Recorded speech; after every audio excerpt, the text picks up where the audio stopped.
Pani Natasha Pratiwi dengan nomor induk mahasiswa 210306150. Saya dari kelas PTNC dengan mata kuliah yaitu Praktikum Produksi Ternak Unggas. Dosen pengampunya yaitu Ibu Tati Pidianasari, SPTMP. Di sini saya akan menjelaskan mengenai biosintesis pada telur. Yang pertama ada sintesis pada yolk atau yang kita kenal dengan kuning telur. Komponen atau bahan-bahan penyusun kuning telur atau yolk sendiri ini ialah air, protein, mineral, dan lipid. Yolk atau kuning telur ini mengandung sebanyak kurang lebih 50%. Selebihnya yolk atau kuning telur ini mengandung protein dan lipid dengan perbandingan 1:2. Lipid dalam bentuk lipoprotein. Padatan yolk juga mengandung fosfoprotein atau yang dikenal dengan lipofitin atau HDL. Yolk juga mengandung karbohidrat berupa vokalisakarida dalam bentuk manose glukosamin.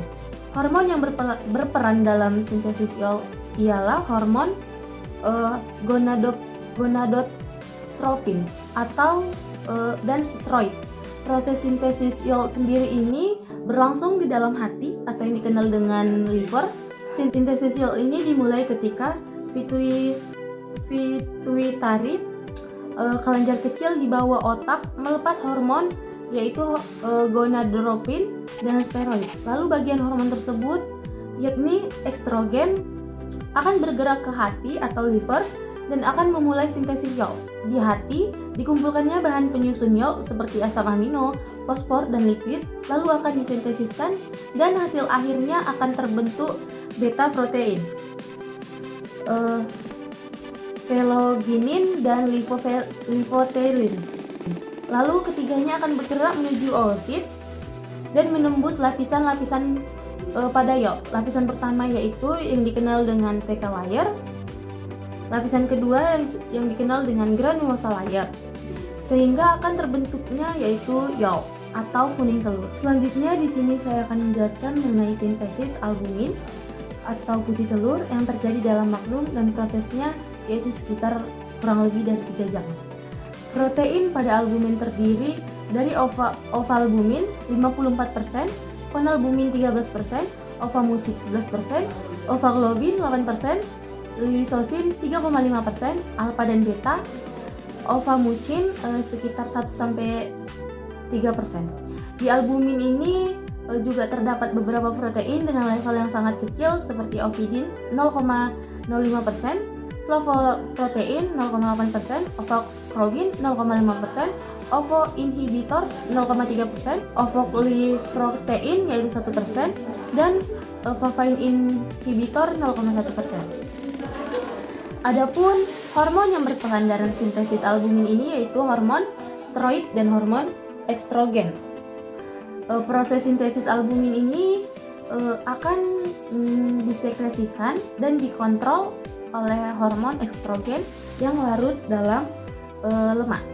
Lalu molekul estrogen ini akan melewati dan menembus membran sel yang diikat oleh reseptor estrogen.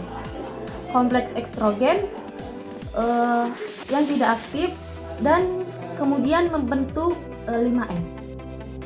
Kemudian 5S ini akan masuk ke nukleus. Di nukleus ini atau inti sel ini akan berinteraksi dengan kromosom yang menyebabkan N tertentu yang akan membentuk mRNA. Lalu mRNA tadi keluar dari nukleus dan akan menuju ke ribosom yang akan ditranslasi menjadi protein berupa asam amino dan akan terbentuk albumen dan protein khas telur lainnya. Selanjutnya di sini saya akan menjelaskan mengenai sintesis kerabang. Sintesis kerabang ini terjadi di uterus dan akan memakan waktu paling lama sekitar 18 jam. Komponen-komponen penyusunnya yaitu kalsium, mineral, dan magnesium. Vitamin D memainkan peranan penting dalam sintesis kerabang ini melalui pengaktifan metabolit hidrolik sitalin untuk meningkatkan kalsium plasma.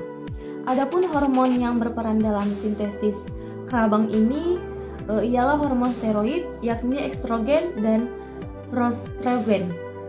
Sintesis kerabang ini terjadi karena adanya ion kalsium dan karbonat yang berada di plasma darah.